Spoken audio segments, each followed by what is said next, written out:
அலி இப்னு அபீ தாலிப் ரலியல்லாஹு தஆலா அன்ஹு அவர்களிடத்தில் கேட்கப்பட்டது, அலி அவர்களே, இந்த பூமியில் எது மிகவும் சக்தி வாய்ந்த விஷயம் என்று கேட்ட பொழுது அலி ரலியல்லாஹு தஆலா அன்ஹு அவர்கள் சொன்னார்கள், அல்லாஹ் இந்த பூமியில் மலைகளை அல்லாஹ் சக்தியாக படைத்திருக்கிறான்.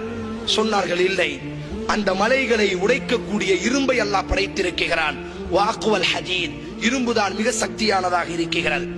இல்லை, அந்த இரும்பை கரிக்கக்கூடிய நெருப்பை அல்லாஹ் சக்தியாக படைத்திருக்கிறான்.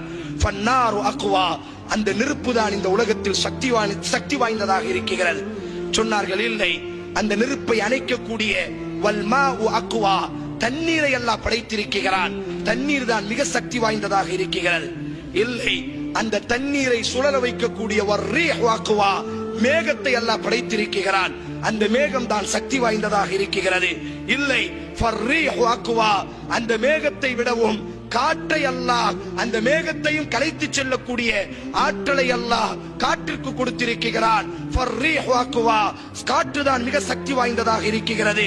இல்லை, இல்லை, அந்த காற்றையும் மனிதன் தனது கைகளிலும் தனது பாக்கெட்டிலும் சேமிக்கிறான். ஃபல் இன்சானு அக்வா, மனிதன் தான் மிக சக்தி வாய்ந்தவனாக இருக்கிறான்.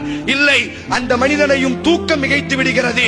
ஃபன்னௌமு அக்வா, தூக்கம் தான் மிக சக்தி வாய்ந்ததாக இருக்கிறது.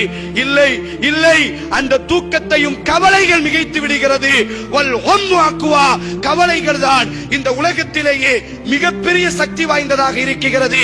யாரை அல்லாஹ் சோதிக்க நாடுவானோ அவர்களின் மீது அல்லாஹ் இந்த கவலை என்ற தனது பட்டாளத்தை அல்லாஹ் சாட்டி விடுவான்.